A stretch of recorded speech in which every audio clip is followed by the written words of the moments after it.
তো দেখো, আগের দিনে আমরা 5টা ভয়েস চেঞ্জ করেছিলাম ইন্টারোগেটিভ সেন্টেন্সে। সেটা আমাদের পার্ট 1 ভিডিও ছিল, ইন্টারোগেটিভ সেন্টেন্সে কিভাবে অ্যাক্টিভ থেকে প্যাসিভ ভয়েস করতে হয়। এবারে আজকে আমরা পার্ট 2 নিয়ে এসেছি, কারণ আগের দিনে যে 5টা সেন্টেন্স আমরা ইন্টারোগেটিভ 5টা সেন্টেন্স অ্যাক্টিভ থেকে প্যাসিভ ভয়েসে চেঞ্জ করেছিলাম, তো সেইগুলো আরেকবার আমরা ওই নিয়মে অন্য 5টা সেন্টেন্স প্র্যাকটিস করে দেখব এবং নিজেরা শেখার চেষ্টা করব যে কিভাবে আগের দিনে আমরা চেঞ্জ করেছিলাম এবং সেই যে নিয়মটা সেটা ফলো করে আজকে আমরা করছি। তো আমি আগের দিনের মতো আজকেও 5টা সেন্টেন্স আমি লিখেছি। দেখো, প্রথমে হেডলাইন লিখেছি ভয়েস চেঞ্জ, যেহেতু ভয়েস চেঞ্জ হবে এগুলো অ্যাক্টিভ থেকে প্যাসিভ, এবং যেহেতু ইংরেজিতে আগের দিনে বলেছিলাম 5টা সেন্টেন্স আছে 5 প্রকারের, সেই 5 প্রকারের সেন্টেন্স আরেকবার বলে নিই। সেগুলো হচ্ছে, প্রথমে হচ্ছে অ্যাসার্টিভ সেন্টেন্স, তারপরে হচ্ছে ইন্টারোগেটিভ সেন্টেন্স, তারপরে হচ্ছে এক্সক্লামেটরি সেন্টেন্স, তারপরে অপটাটিভ, আর একটা হচ্ছে ইম্পারেটিভ সেন্টেন্স। তো টোটাল এই যে 5 প্রকারের সেন্টেন্সের মধ্যে ইন্টারোগেটিভ সেন্টেন্সের ভয়েস চেঞ্জ আমরা এখন করব। তো 5টা সেন্টেন্সের মধ্যে প্রথম যে সেন্টেন্সটা আছে, ডু ইউ লাইক মিউজিক, মানে তুমি কি সঙ্গীত বা গান পছন্দ করো কিনা।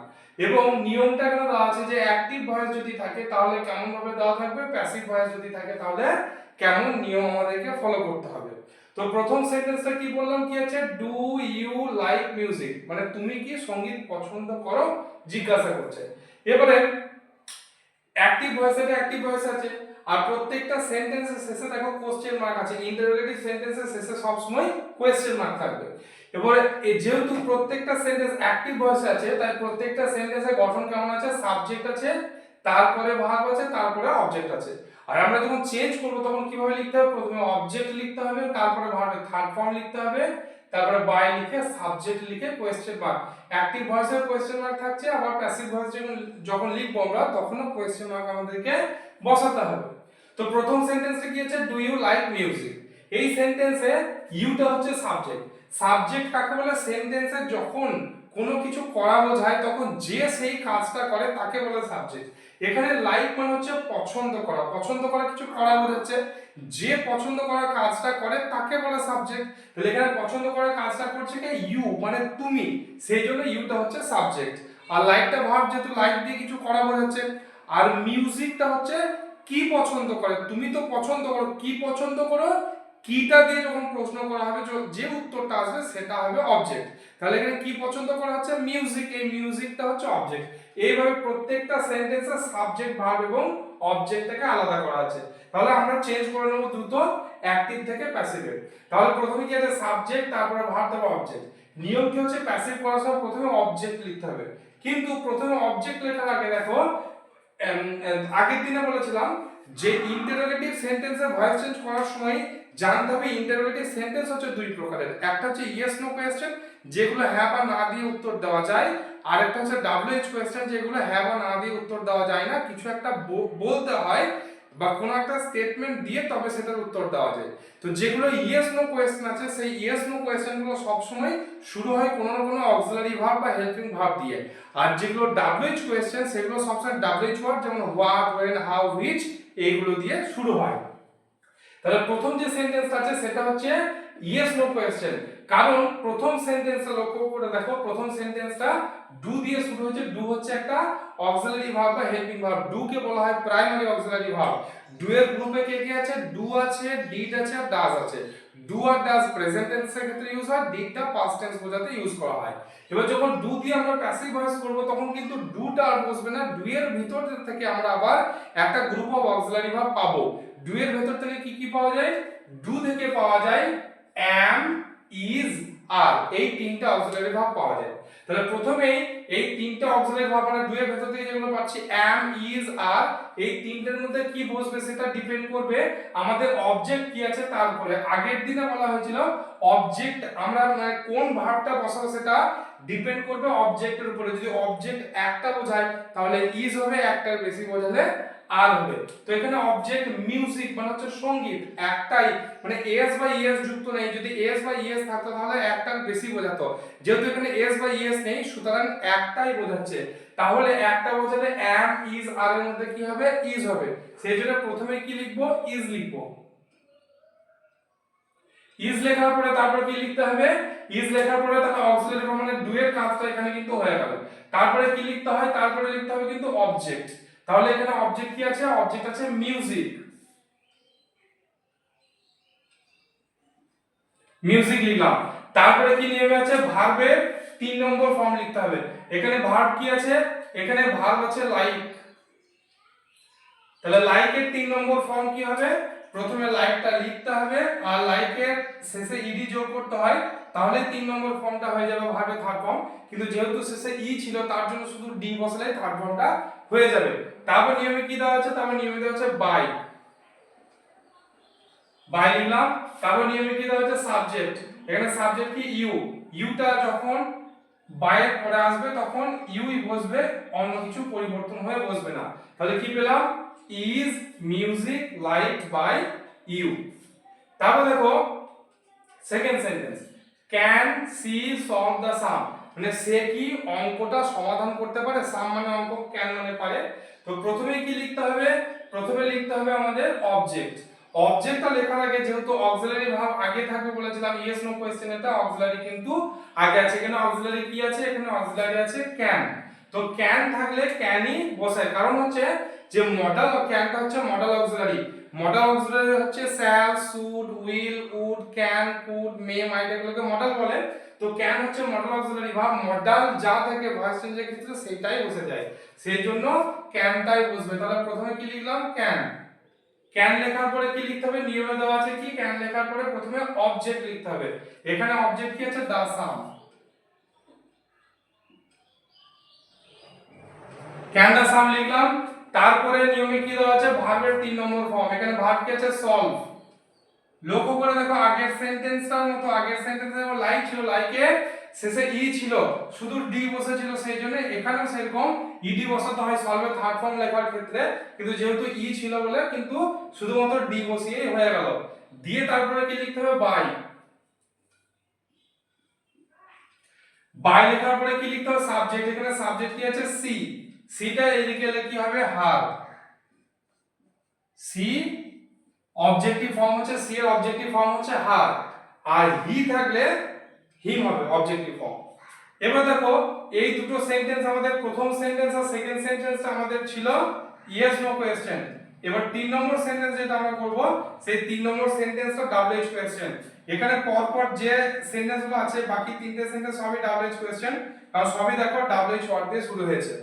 তাহলে প্রথম ডাব্লিউএইচ কোশ্চেনের ক্ষেত্রে আগের দিনে বলা হয়েছিল, তো সেই রকমই এখানে ডাব্লিউএইচ কোশ্চেনটা কিভাবে করব, যখন যেমন দেখো ইয়েস নো কোশ্চেন গুলোর ক্ষেত্রে অক্সিলারি ভার্বগুলো সামনে বসছিল, আর ডাব্লিউএইচ কোশ্চেনের ক্ষেত্রে একই রকম ভাবে ডাব্লিউএইচ ওয়ার্ডগুলোই প্রথমে বসবে। তাহলে এখানে ডাব্লিউএইচ ওয়ার্ড কি আছে, হোয়াই। আচ্ছা, এবার কি লাগে, why did the child break the toy, break মানে ভাঙা, তাহলে why did the child break the toy মানে কেন বাচ্চাটি টয়টা বা খেলনাটা ভেঙেছিল। ডিড মানে এখানে পাস্ট টেন্স বোঝায়, যে ডু ডু ডু আর ডিড এগুলো হচ্ছে প্রাইমারি অক্সিলারি ভার্ব। এবার এইগুলো যখন বসে না, অ্যাক্টিভ ভয়েসে যখন থাকে, প্যাসিভ করার সময় ডু আর ডিডটা বসে না, তার বদলে অন্য কোনো অক্সিলারি ভার্ব বসে। যেমন ডু থাকলে কি হয়, ডু এর পরিবর্তে অ্যাম ইজ আর আমাদেরকে বসাতে হয়। ডাজ থাকলেও তাই অ্যাম ইজ আরই বসবে, কারণ ডু আর ডাজ প্রেজেন্ট টেন্সকে বোঝায়।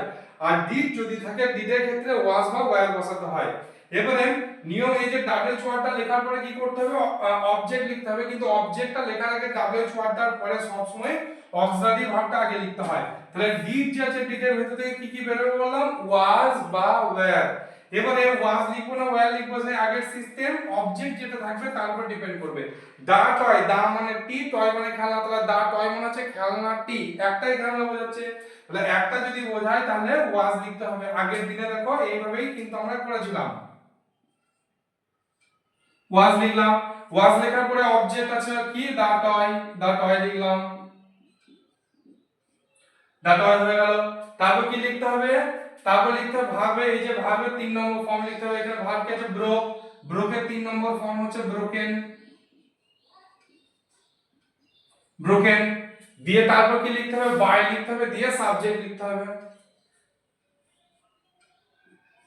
বাই লিখলাম, বাই লেখার পর সাবজেক্ট কি আছে, এখানে সাবজেক্ট হচ্ছে দা চাইল্ড, দা চাইল্ডটা দা চাইল্ডই বসবে।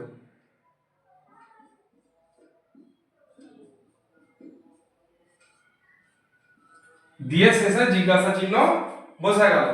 তারপর দেখো 4 নম্বর সেন্টেন্স হচ্ছে when will the workers complete the bridge।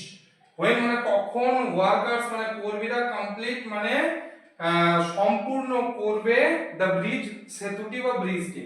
এবার দেখো এখানেও প্রথমে WH ওয়ার্ড দিয়ে, যেহেতু WH কোশ্চেন, WH ওয়ার্ড দিয়ে সেন্টেন্সটা শুরু হয়েছে। WH কোশ্চেনের ক্ষেত্রে প্রথমে কি লিখবো, WH ওয়ার্ডটা প্রথমে লিখবো, তারপর কি লিখতে হবে, আগের সেন্টেন্সে কি করেছি, WH ওয়ার্ডের পরে অক্সিলারি ভার্ব লিখেছি।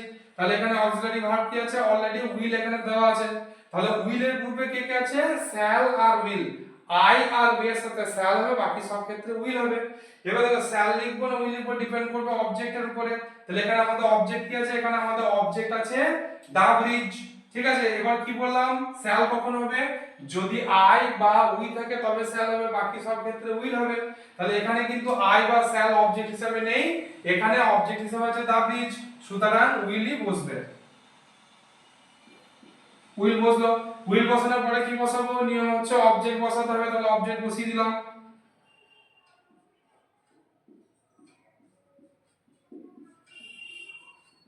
অবজেক্ট বসালাম, অবজেক্ট বসানোর পরে কি লিখতে হবে, অবজেক্ট বসানোর পরে ভার্বের 3 নম্বর ফর্ম লিখতে হবে। কিন্তু ভার্বের 3 নম্বর ফর্ম লেখার আগে দেখো শ্যাল বা উইল, এই শ্যাল আর উইল হচ্ছে ফিউচার টেন্সের অক্সিলারি ভার্ব।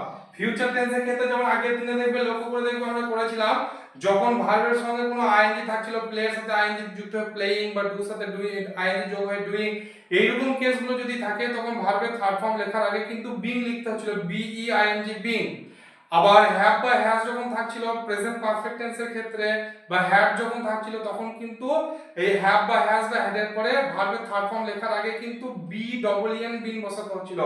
একই রকম ভাবে শ্যাল বা উইল যদি থাকে সেই ক্ষেত্রে আমাদেরকে ভার্বের থার্ড ফর্ম লেখার আগে বি লিখতে হবে। আরেকটা জায়গায় আমাদের মিস্টেক হয়েছে, তার জন্য আমি দুঃখিত। সেটা হচ্ছে যে 2 নম্বর সেন্টেন্সে দেখো ক্যান ছিল, ক্যান হচ্ছে একটা মডেল অক্সিলারি ভার্ব। তো মডেল অক্সিলারি ভার্ব যদি থাকে তাহলে ভার্বের যে থার্ড ফর্ম হবে সেই ভার্বের থার্ড ফর্মের আগে কিন্তু সব সময়কার জন্য বি বসাতে হবে। এই বিটা বসানো হয়নি ছিল, তো বিটা তোমরা সবাই বসিয়ে নাও। তো একই রকম ভাবে এই উইল বা শ্যাল এইগুলো কিন্তু মডেল অক্সিলারির মধ্যেই পড়ে, সেই জন্য মডেল অক্সিলারি থাকলেই শ্যাল বা মডেল অক্সিলারি থাকলেই মানে ভার্বের যে থার্ড ফর্ম তার আগে কিন্তু বি বসাতে হবে। তাহলে এখানে যেহেতু উইলটা মডেল অক্সিলারি ভার্ব, তার জন্য এখানে আমরা বি বসালাম। বি বসানোর পরে কি করতে হবে, ভার্বের থার্ড ফর্ম লিখতে হবে। যে ভার্বের থার্ড ফর্ম, এখানে ভার্ব কি আছে, কমপ্লিট আছে, কমপ্লিটের থার্ড ফর্ম কি হবে, ইডি যোগ করতে হবে। কিন্তু যেহেতু শেষে ই ছিল বলে শুধু ডি বসালাম, দিয়ে তারপরে কি করতে হবে, বাই লিখে সাবজেক্ট লিখতে হবে।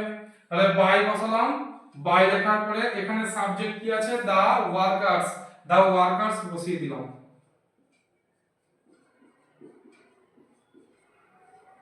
দিয়ে শেষে জিজ্ঞাসা চিহ্ন বসালাম। তারপর দেখো 5 নম্বর sentence, how can we help the poor, মানে কিভাবে আমরা গরিবদের সাহায্য করতে পারবো। তো এখানে প্রথম সেন্টেন্সটা WH ওয়ার্ড দিয়ে শুরু হয়েছে সেন্টেন্সটা, তাহলে WH ওয়ার্ডটা প্রথমে বসালাম। তারপর কি লিখতে হবে, অক্সিলারি ভার্ব, এখানে অক্সিলারি কিন্তু দেওয়া আছে ক্যান। ঠিক আছে, অক্সিলারি কিন্তু এখানে কি দেওয়া আছে, ক্যান দেওয়া আছে। সেই ক্যানটাই প্রথমে ক্যানটাই বসাবো, কারণ ক্যান হচ্ছে মডেল অক্সিলারি, আর মডেল অক্সিলারি থাকলে মডেলই বসাতে হয়। দিয়ে তারপর কি লিখতে হবে, অবজেক্ট, এখানে অবজেক্ট কি পেয়েছি আমরা, অবজেক্ট পেয়েছি দা পুয়ার, লিখে দিলাম দা পুয়ার। এবার ধরো আগের সেন্টেন্সটাতে যে মিস্টেক আমরা করেছি সেই মিস্টেকটা আর করা যাবে না। সেটা হচ্ছে যে ক্যান হচ্ছে যেহেতু মডেল অক্সিলারি ভার্ব, তাই ভার্বের 3 নম্বর ফর্ম লেখার আগে কিন্তু আমাদেরকে বি বসাতে হবে, বি বসালাম। তারপরে যে ভার্বের থার্ড ফর্ম লিখতে হবে, এখানে ভার্ব কি আছে, হেল্প আছে, সেই হেল্পটা বসালাম। দিয়ে হেল্পে যদি আমরা ইডি যোগ করে দিই তাহলেই কিন্তু ভার্বের থার্ড ফর্ম হয়ে যাবে। দিয়ে তারপরে কি করতে হবে, বাই লিখতে হবে, দিয়ে সাবজেক্ট লিখতে হবে। তাহলে বাই লিখলাম, বাই লেখার পরে এখানে সাবজেক্ট কি আছে, উই আছে, উই থাকলে এদিকে কি হবে, উই থাকলে এদিকে হবে আস। তাহলে সাবজেক্ট, সাবজেক্ট যখন উই থাকছে তখন সেটা, এই যে উই ছিল উইটা হয়ে গেল আস, এখানে সি ছিল সিটা হয়ে গেছে হার, এখানে ইউটা ইউই বসেছে, দে থাকলে দেম হয়, হি থাকলে হিম হয়। এই যে চেঞ্জ গুলো হচ্ছে এগুলো শুধুমাত্র প্রোনাউনের ক্ষেত্রে, যে যেমন সাবজেক্টিভ প্রোনাউন থেকে অবজেক্টিভ প্রোনাউনের ফর্মটা আলাদা হয়, সেই আলাদা হয়ে বসে। কিন্তু যদি কোনো নাউন থাকে, কোনো নাম বোঝায়, কোনো নাউন বোঝায়, সেইগুলো কিন্তু যা আছে সেটাই বসবে, কোনো পরিবর্তন হবে না। ওই জন্য লক্ষ্য করে দেখো এখানে দা চাইল্ড, এখানে বাচ্চাকে বোঝাচ্ছে একটা নাউন, একটা কমন নাউন, সেই জন্য সেম টু সেম যা ছিল তাই বসেছে। এখানে দেখো কি আছে, এখানে দা ওয়ার্কার্স, ঠিক আছে, নাউন বোঝাচ্ছে, কমন নাউন, ওই জন্য সেম টু সেম যা আছে সেগুলো বসে গেছে। তাহলে এইভাবে 5টা সেন্টেন্সের আমরা ভয়েস চেঞ্জ করলাম। তো এইরকম ভাবে প্র্যাকটিস সেট আসতেই থাকবে এবং তোমরা এগুলো প্র্যাকটিস করো, দেখো ভিডিওটা, এবং কোনো রকম কোনো সমস্যা হলে অবশ্যই কমেন্ট করবে, আমি সেরকম ভাবে সলভ করবো।